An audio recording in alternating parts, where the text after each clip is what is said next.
నమస్కారం అమ్మా. నమస్తే తల్లి. అమ్మా, ప్రతి ఒక్కరు కూడా చెప్తుంటారు పెద్దవాళ్ళు, సీతారాముల్ని ఆదర్శంగా తీసుకోండి, భార్యాభర్తలంటే వాళ్ళ ఉండాలి అని చెప్పి, ఆదర్శ దంపతులు అని. అసలు వాళ్ళిద్దరూ ఆదర్శ దంపతులు ఏ విధంగా అయ్యారమ్మా? మనకి సినిమాలని ఒకసారి పక్కన పెట్టేద్దాం. సినిమాల్లో మనకి రాముడు చాలా పెద్దవాడు, సీతాదేవి కూడా కాస్త 18-20 ఏళ్ల కన్యలాగా కనపడుతుంది. అవునమ్మా. కానీ కాదు, వివాహ సమయానికి జస్ట్ 12 ఏళ్ళు శివధనుస్సు విరిచినప్పుడు రాముడికి 12 దాటాయి అంతే. ఊన షోడశ వర్ష అంటాడు, 16 ఏళ్ల కన్నా తక్కువవాడు అని. 16 ఏళ్ల కన్నా తక్కువవాడు అంటే 15 ఏళ్ళేమో అనుకుంటాం, కాదు. ఎందుకంటే 16 ఏళ్ళు అయ్యాక తనంతట తనకు వ్యక్తిత్వం వస్తుంది గనక అబ్బాయి మాట తండ్రి వినాలి, 16 ఏళ్ల లోపు తండ్రి మాట కొడుకు వినాలి. అందుకు ఇంకా వయసు రాలేదని దశరథుడు చెప్తాడు. తర్వాత సీతాదేవి చెప్తుంది వీళ్ళ వయస్సుల గురించి. అంటే 12+ ఉన్నాడు సీతాదేవి, 6 ఏళ్ళు. అది వాళ్ళకి వివాహం అయినటువంటి సమయం. అందుకే సినిమాని పక్కకు పెట్టమని చెప్పా. అలా అయి అత్తవారింటికి వచ్చింది. ఇక్కడ మళ్ళీ గుర్తుంచుకోవాల్సిన విషయం ఏమిటంటే, అత్తవారింటికి వచ్చారు అంటే కాపురం చేశారని కాదు అర్థం. వాళ్ళకి యుక్త వయసు వచ్చేదాకా అత్తవారింట్లో అలవాటు పడిపోతారు, ఈ ఇంటి పద్ధతులకు అలవాటు పడతారు. ఇంకా మా పుట్టింట్లో అని సాగదీసే అవకాశం లేదు. మా అమ్మ అయితే అని చెప్పి అత్తగారిని ఎదిరించే అవకాశం లేదు. ఇక్కడ పద్ధతులకే ఇక్కడికే చాలా చక్కగా అలవాటు పడిపోవడం జరుగుతుంది. తర్వాత 12 ఏళ్ళు ఆనందంగా ఉన్నారు వాళ్ళు. అంటే 12 ఏళ్ళు అంటే రాముడికి 24 ఏళ్ళు, సీతాదేవికి 18 ఏళ్ళు. ఇప్పుడు వాళ్ళకి యుక్త వయస్సు వచ్చింది, రాముడిని పట్టాభిషిక్తుడిని చేయడం, వాళ్ళు ఇక నుంచి సంసార జీవితం గడపడం మొదలు పెట్టడం. అంతేగాని అప్పటిదాకా వాళ్ళు భౌతికమైనటువంటి సంబంధ బాంధవ్యాలు ఉన్నట్టుగా లేదు. ఈ రెండు ఒకటే అని చెప్పి మనకు కొన్ని ధర్మశాస్త్ర గ్రంథాల్లో స్పష్టంగా చెప్తారు. రామాయణంలో దీని గురించి క్లారిటీ లేదు, ఎందుకంటే ఆ రోజుల్లో ఇలా ప్రశ్నలు అడిగేవాళ్ళు లేరు గనక అందరికీ తెలుసు కదా, చెప్పేదే ఉందన్నట్టు వెళ్ళిపోతుంది. ఆ సందర్భంలో ఆ తర్వాత వాళ్ళిద్దరు ఆనందంగానే ఉన్నారు. ఎలా గడిపిందంటే, బాలేవ సీత పసిపిల్లలాగా గడిపిందట అత్తగారుల అంతఃపురంలో. 4 అక్క చెల్లెళ్ళు కూడా 3 అత్తగారుల దగ్గర ఎంతో ముద్దు మురిపాలతో పెరిగారు. ఎందుకంటే వీళ్ళకి ఆడపిల్లలు లేరు, చాలా చక్కగా పెరిగారు. అరణ్యవాసానికి బయలుదేరేటటువంటి సమయంలో అప్పటి వరకు సీతాదేవి నోరెత్తి మాట్లాడినటువంటి సందర్భం మనకు కనపడదు. రాముడు వచ్చి రేపు పట్టాభిషేకం అన్నాడు, చాలా సంతోషించింది. మర్నాడు వచ్చి వనవాసం అన్నాడు. పట్టాభిషేకం అంటే దానికి సంబంధించిన నియమాలన్నీ పాటించాలి కదా, బ్రహ్మచర్యం ఇత్యాదులన్నీ. దర్భ మీద పడుకోవాలి, ఉపవాసం చెయ్యాలి, ఇవన్నీ ఉన్నాయి. ఇవన్నీ చేసింది పాపం. మర్నాడు వచ్చి వనవాసం అన్నాడు. అంతకన్నా సంతోషంగా బయలుదేరుతానంది. లేదు లేదు, నిన్ను కాదు రమ్మంది, నేను కదా వెళ్ళారన్నాడు. ఇక్కడ మొదలవుతుంది సీతాదేవి మాట్లాడిన. ఇప్పటిదాకా నోరెత్తి ఆవిడ మాట్లాడిన సందర్భం లేదు. చాలా వాదిస్తుంది, ఎన్ని రకాలుగా వాదిస్తుందో నేను చెప్పలేను. ఏమంటుంది, నేను నీతో వస్తున్నాను సంతోషంగా అంటే, లేదు లేదు, అదేమన్నా అంతఃపురం అనుకున్నావా, అయోధ్యానగరం అనుకున్నావా, అరణ్యం అన్నాడు. ఏం పర్వాలేదండి, నువ్వు లేకపోతే నాకు అయోధ్య అరణ్యం, నువ్వు ఉంటే అరణ్యమే అయోధ్య అంది. కాదు కాదు, అక్కడ రాక్షసులు ఉంటారు, నా భర్త పరాక్రమవంతుడు అంది. లేదు, క్రూర మృగాలు ఉంటాయి, నేను వీర్యశుల్కని అంది. లేదు, నేను అక్కడ ముళ్ళు ఉంటాయి, రాళ్ళు ఉంటాయి, ఎముకలు ఉంటాయి, అవి ఉంటాయి, కాళ్ళకు గుచ్చుకుంటాయి, అందుకే వస్తున్నా, నువ్వు నడుస్తుంటే ముందు నీ దారి శుభ్రం చేస్తానంది. అక్కడ నేను బ్రహ్మచర్యం పాటించాలి, పూజ చేసుకోవాలి, ముని వృత్తిలో ఉండాలి, వాటికి కావలసిన ఏర్పాట్లు చేయడానికి వస్తానంది. ఇది ఎట్లా చెప్పినా వినడం లేదు. ఎందుకు వచ్చిందిలే, మా అమ్మ దగ్గర ఉండు, మా అమ్మ ఇప్పటికే బాధపడుతూ ఉంటుంది, ఓదార్చు, మా తండ్రి గారిని కూడా ఓదార్చాలంటే నువ్వు చేస్తే నీ వెనకాల ఉండి చేస్తానంది. మంచి సమాధానం కాదా మరి? లేదు, ఒకవేళ ఎక్కడన్నా నువ్వు పొరపాటున నేను గొప్పవాణ్ణి అని చెప్పి భరతుడి దగ్గర అంటావేమో, భరతుడు కాబోయే రాజు కదా, రాజు ఇతరులని పొగిడితే ఒప్పుకోరు, నువ్వు అలా పొగడకూడదు. ఒక చేతకాని వాడు తన భార్యని ఎవరింట్లోనో పెట్టి విదేశాలకు వెళ్ళినట్టు మాట్లాడుతున్నావేమిటంది. ఆహా, లేదులే ఇంకా ఈవిడితో వాదించి లాభం లేదని నువ్వు రావద్దు అంటాడు. అంటే అవునులే, పురుష వేషంలో ఉన్న స్త్రీకిచ్చి వివాహం చేశానన్న సంగతి తెలియక మిథిలాధిపతి అయినటువంటి మా తండ్రి విదేహరాజు సంతోషంగా ఉన్నాడు అంటుంది. అంత మాట అనేసిందమ్మా అన్నది. ఇందులో అనుమానం ఏం లేదండి. అందరూ జాలి పడతారు కానీ సీతమ్మ మీద ఆవిడ తన అభిప్రాయాలు బాగానే వ్యక్తం చేసుకుంది, తనకు కావాల్సినట్టు తానుంది. ఖచ్చితంగా ఆవిడ ఏమి అణగదొక్కబడలేదు. ఓకే ఓకే, గుర్తుంచుకోండి, మన దేశంలో ప్రాచీన కాలంలో స్త్రీలని ఎవ్వరూ అణగదొక్కల. చేతకాక అణిగిపోతే మనం ఏం చేస్తాం? అంతే అంతే. చేతకాని వాళ్ళ గురించి, అసమర్థుల గురించి మనం మాట్లాడక్కర్లా. సమర్థులైన వాళ్ళకి ఎప్పుడు అటువంటిది ఏం లేదు. ఎందుకంటే ఈ మాట అనగానే రాముడు వెంటనే సరే అన్నాడు. ఎందుకో తెలుసా? తాను పితృవాక్య పరిపాలన చేశాడు కదా, మరి సీతాదేవి చెయ్యొద్దా? సీతాదేవి జనకుడి పేరెత్తింది. జనకుడు ఏమన్నాడు? ఇయం సీత మమ సుత సహధర్మచరీతవా ఛాయేవానుగత సదా అన్నాడు. అంటే ఈ అమ్మాయి నా కూతురు సీత, ఇహ నుంచి నీకు సహధర్మచరి, ధర్మ మార్గంలో నీకు తోడుంటుంది. ఛాయేవ అనుగత సదా, నీడలాగా నిన్ను వెన్నంటూ ఉంటుంది అన్నాడు. మరి నేను మా నాన్న మాట పాటించద్దా? నీతో చెప్పినది నాకు చెప్పినట్టేగా. నీ భర్తని వదిలిపెట్టకుండా నీడలా ఉండమని మా నాన్న నాకు చెప్పినప్పుడు మా నాన్న మాట నేను వినద్దా? నువ్వేమో తండ్రి మాట వినేవాడివా, నేనేమో తండ్రి మాట వినందాన్నా? అమ్మో, ఏమి అంతే అంతే తెలివిగా మాట్లాడే.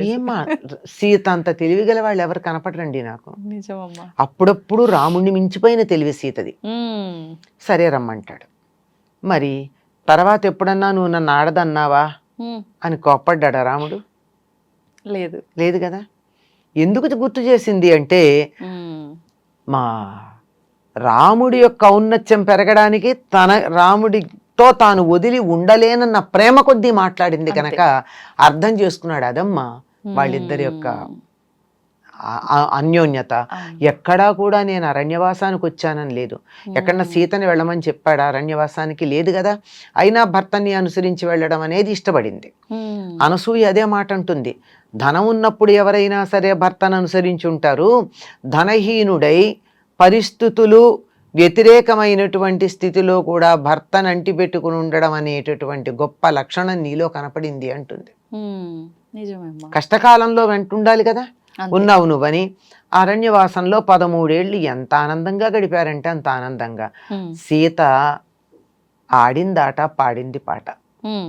అలా చెట్టు వంక ఎక్కడన్నా చూసిందంటే రాముడు వెంటనే లక్ష్మణుడి వంక చూస్తాడు.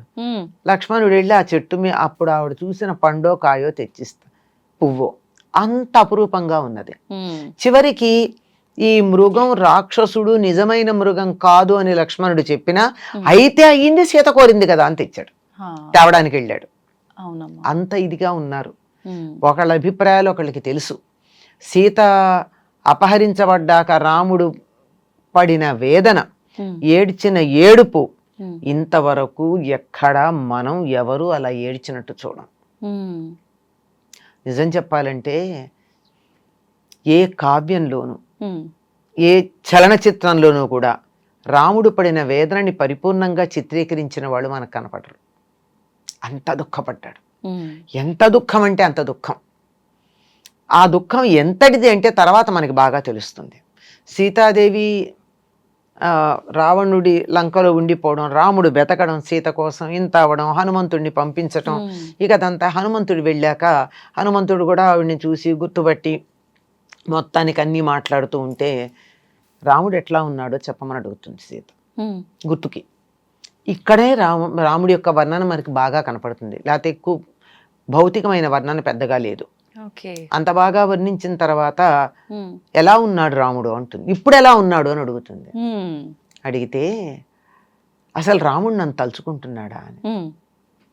అంటే దూరం అయిపోయాక బానే కదా, రెండో పెళ్లి చేసుకోవచ్చు కదా అన్న ఉద్దేశంలో ఉండొచ్చుగా. అంతే అమ్మా, ఉండొచ్చు. బహుభార్యాత్వం ఉంది అందులో, రాజులకు ఆ రోజుల్లో. కనుక రాముడు నన్ను తలుచుకుంటున్నాడా అంటే అప్పుడు చెప్తాడు, నిన్ను తలుచుకుంటూ రాముడు నిద్రాహారాలు లేవు, ఏమీ తినటం లేదు, తేనైనా తాగటం లేదు, ఎంత మధురమైన పదార్థం పెట్టినా తినటం లేదు, తింటూ ఉంటే బలవంతంగా లక్ష్మణుడో ఎవరో బలవంతం చేస్తే తిందామని దగ్గరికి పెట్టుకున్న తర్వాత కూడా హా సీత అని చెప్పి దాన్ని వదిలేస్తున్నాడు, ఇది సీతకి ఇష్టమని. ఇలా అనుక్షణం ఒంటి మీద వాలిన ఈగల్ని దోమల్ని కూడా తోలుకోవటం లేదు. నిద్ర కూడా రాదు, కానీ అలిసిపోయి అలిసిపోయి అలిసిపోయి కాసేపు అలా కళ్ళు మూస్తాడు. అలా కళ్ళు మూసిన మరుక్షణం హా సీత అంటూ మెడుకు తెచ్చుకుంటాడు. ఇలా చాలా వేదన పడుతున్నాడు. అంటే సీత ఒక మాట అంటుంది, హనుమా అమృతం విషం కలిపిచ్చావు కదయ్యా నాకు అంటుంది. అమృతం ఏమిటి? తనని గుర్తుంచుకున్నాడు, తన కోసం ఏడుస్తున్నాడు రాముడు, తన మీద ప్రేమ ఉంది అని నిరూపించబడింది కనుక అమృతం. Okay okay. రాముడు తన కోసం బాధపడుతున్నాడు అన్నది విషం. నేను నా వల్ల రాముడికి కలిగిన మేలు ఇంతేనా? ఏడిచేట్టు చేస్తున్నానా, బాధపడేట్టు చేస్తున్నానా, రాముడి బాధకి నే కారణమయ్యానా అని బాధపడుతుంది సీత. తను దూరం అవ్వడం వల్ల రాముడు బాధపడుతున్నాడంటే రాముడు బాధపడడానికి నేను కారణం అయ్యాను అని దుఃఖపడుతుంది. అది నిజమైనటువంటి ప్రేమ అంటే. నేను అతడి జీవితంలోకి వెళ్ళడం దేనికి, వెళ్ళిన తర్వాత దూరం అయితే అతడు బాధపడ్డం దేనికి, బాధకు కారణం నేను కదా అయ్యాను అని చెప్పి సీత దుఃఖపడుతుంది. ఇదమ్మా అసలైనటువంటి ప్రేమ అంటే. అంతేగాని మరొకటి కాదు. పైగా హనుమంతుడు తీసుకుని వెడతానంటే తన భుజాల మీద కూర్చోమంటే చాలా చెప్తుంది అనుకోండి, నువ్వు కొడుకు లాంటి వాడివి, ముట్టుకుంటే తప్పు లేదు, ఇవన్నీ చెప్పాక ఏమంటుంది, రాముడు వచ్చి నన్ను తీసుకెళ్ళాలంట. నీకు ఎంత పంతమండి. ఒకవేళ నువ్వు నన్ను తీసుకెడితే ఏమంటారు లోకమంతా, రావణుడు దొంగ, రాముడు గజ దొంగ.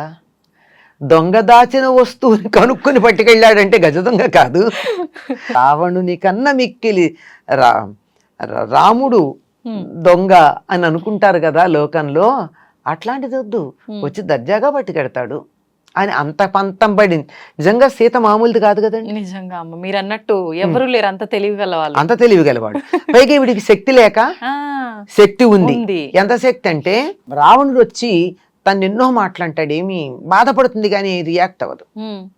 రాముణ్ణి తిడతాడు. ఎంత కాయకసురులు కుడుచుతూ అడవుల్లో ఉండేవాడు, ఈ పాటికి వాడిలో నెత్తురు చీము నెత్తురు చచ్చిపోయి ఉంటే పౌరుషం ఉండదు, రాముడు ఎక్కడొస్తాడు, నిన్నెక్కడ పట్టుకెడతాడు అంటే ఆ మాట అనగానే సీతకు కోపం వస్తుంది. అరే నిన్ను నేను తగలబెట్టగలను, భస్మార్హ తేజస, నిన్ను నేను తగలబెట్టగలను, తగలబెట్టదగిన లక్షణం కలిగిన వాడివి నువ్వు. కానీ ఎందుకు చేయలేదో తెలుసా, అసందేశాత్తు రామస్య తపశ్చానుపాలనాత్. రాముడు నాకు ఆ మాట చెప్పలా వీణ్ణి తగలబెట్టు అని, వాడిని నాకు వదిలేయమన్నాడు. తను చంపుతాడు, తను చేయాల్సిన పని నేనెందుకు చేయాలి, రాముడికి రావాల్సిన క్రెడిట్ నేనెందుకు తీసుకోవాలి. సీత గాని రావణుణ్ణి తగలబెట్టి ఉంటే రాముడికి క్రెడిట్ వచ్చేదా? రాదుగా. సీత కూడా మానవ కాంతేగా. అవును. కానీ అసందేశాత్తు రామస్య, రాముడు నాకు సందేశం పంపల. పైగా తపశ్చానుపాలనాత్, తపస్సు చేస్తున్న నీలాంటి వాడి కోసం నా తపస్సు వృధా ఎందుకు చేసుకుంటాను, వేస్ట్ ఎందుకు చేసుకుంటాను, చేసుకొని పోమంది. అంత శక్తి ఉందా ఈవిడికి అంటే హనుమంతుడి తోకకున్నటువంటి నిప్పు చల్లార్చింది సీతాదేవి. అగ్నిదేవుడు హనుమంతుడికి చల్లబడమంటే చల్లబడిన వాడు రావణుడిని తగలబెట్టరా అంటే తగలబెట్టడా? చేస్తాడమ్మా. మరి అంత శక్తి. అది సీతకి రాముడి మీద ఉన్న నమ్మకం, రాముడికి సీత మీద ఉన్న నమ్మకం. అయ్యాక ఈ మాట అనగానే చాలా మందికి సందేహం వస్తుంది, అగ్ని ప్రవేశం చేయమన్నాడు కదా రాముడు అని. రాముడు అగ్ని ప్రవేశం చేయమన్నాడా? రామాయణం చదవకుండా నోటికొచ్చినట్టు మాట్లాడితే అలాగే ఉంటుంది. రాముడు అగ్ని ప్రవేశం చెయ్యమల్లా, నా కంటి ఎదురుగా ఉండద్దన్నాడు. ఎందుకు అంటే నేత్రరోగికి దీపంలాగా నా కంటికి బాధ కలిగిస్తున్నావు అన్నాడు. దోషం దీపానిదా నేత్రరోగిదా? కళ్ళకలకు వచ్చింది, కళ్ళకలకు వచ్చినప్పుడు దీపం వేస్తే కళ్ళు మండుతాయి. దోషం ఎవరిది? దీపాందా? ఎందుకు అవుతుందమ్మా? దీపాంది కాదు కదా, ఎవరిది అవుతుంది? కళ్ళకలకు ఉన్నటువంటి వ్యక్తిది అవుతుంది. రాముడు ఏమన్నాడు, నేత్రరోగం కంటికి వ్యాధి ఉన్నటువంటి వాడి కంటికి దీపంలాగా నాకు కష్టం కలిగిస్తున్నావు అన్నాడు. అంటే ఏమిటి, ఈయనకే ఏదో తేడా ఉంది చూపులో. తన గురించి తనే చెప్పాడు రాముడు, ఇంకోటి చెప్పలా. అవును అవును. ఏమిటది? ప్రజాభిప్రాయం అనేటటువంటి నేత్ర రోగం ఉంది నాకు, అందువల్ల నిన్ను స్వీకరించడం నాకు కొంచెం ఇబ్బందిగా ఉంది అన్నాడు. Okay okay.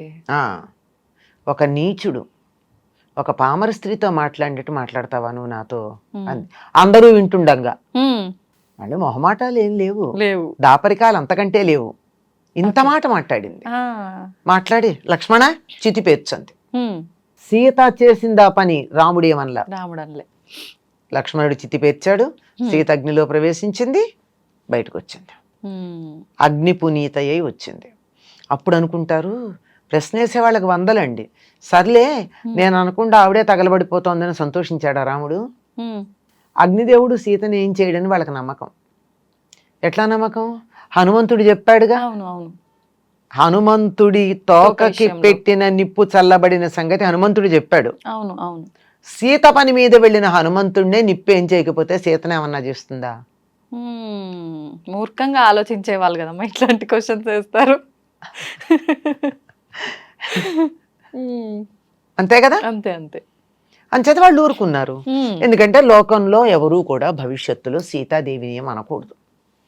ఒకవేళ ఎవరన్నా 10 నెలలు రాక్షసుడి దగ్గర ఉన్న స్త్రీని నువ్వు తెచ్చుకున్నావు అని అంటే సీతకి ఎంత చెడ్డ పేరు.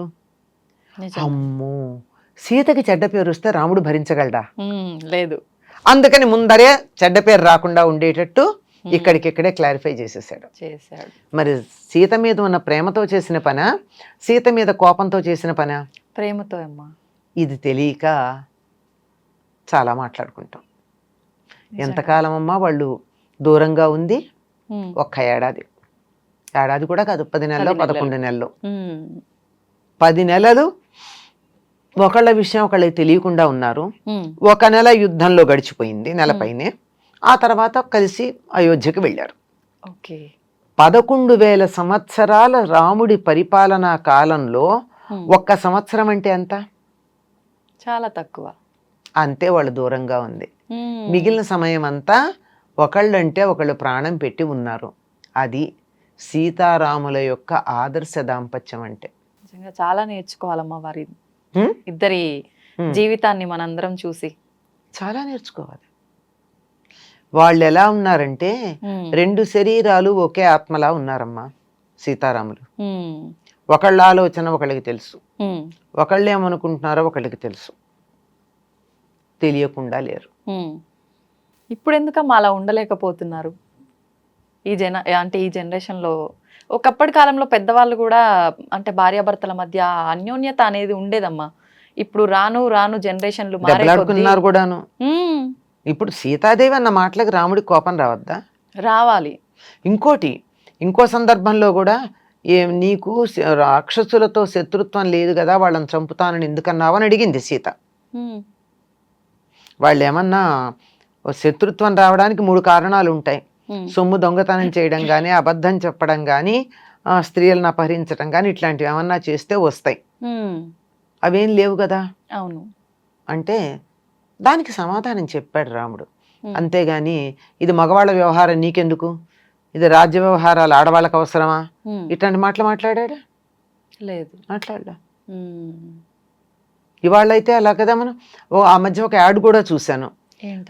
ఏదో వ్యవహారాలు మాట్లాడుకుంటూ ఉంటే కోడలు వచ్చి మాట్లాడితే ఆడవాళ్ళు మాట్లాడకూడదు అనేది టీవీలో యాడ్ చూశాను నేను. అంటే లేదు లేదు నేను ఈ వ్యాపారం చేసి డబ్బు సంపాదించానని చూపిస్తూ ఉంటుంది. అంటే ఎంత సమాజంలో, ఈనాటి సమాజంలో దురభిప్రాయాలు ఉన్నాయి. ఆ రోజుల్లో ఒకళ్ళనొకరు గౌరవించుకునేవారు. వ్యక్తిగతంగా తన మీద తనకి నమ్మకం ఉన్నటువంటి వ్యక్తి, ఆత్మగౌరవం ఉన్నటువంటి వ్యక్తి ఎదుటి వాళ్ళని గౌరవిస్తాడమ్మా. అలా పరస్పరం గౌరవించుకునేటటువంటి వాళ్ళ మధ్య సంబంధాలు బాగుంటాయి. తన మీద తనకే నమ్మకం లేనటువంటి అసమర్థుడికే అసమర్థుడు అవ్వచ్చు, అసమర్థురాలు అవ్వచ్చు. అవునమ్మా. అటువంటి వాళ్ళే ఇతరులతో సర్దుకోలేరు, తగాదాలు వస్తాయి. చాతకానితనం, అసమర్థత, అనుమానం, బలహీనత, ఇవి కారణాలు. ఇవన్నీ తీసి పక్కన పెట్టేస్తే అందరూ రాముడు సీత అంత ఆదర్శంగా కాకపోయినా కొంతలో కొంత అయినా మంచిగా ఉండొచ్చమ్మా. నిజంగా ఆదర్శం ఎప్పుడు అంత దూరంలోనే ఉంటుందమ్మా, దాని దరిదాపుల్లోకి వెళితే చాలు. ఓకే, వెళ్ళాలంటే మీరు చెప్పినట్టు ఈ దుర్గుణాలన్నీ పక్కన పెట్టాలి. అనుమానం ముందర పక్కకు పెట్టాలి. అహంకారం పక్కకు పెట్టాలి, ఆత్మగౌరవం ఉండాలి. నిజంగా. నాకుంది కనుక నీకు కూడా ఉంది అని నేను గౌరవించాలి. నేను చాలా గొప్పండి, నేను ఆత్మగౌరవం ఉంది నాకు, కానీ నీకుంటే నేను భరించలేనే, ఇది ఎక్కువైపోయింది, అది వచ్చింది. ఇది అవునమ్మా. చాలా మంచి విషయాలు తెలియజేశారమ్మా, నిజంగా ధన్యవాదాలమ్మా. నమస్తే అమ్మా.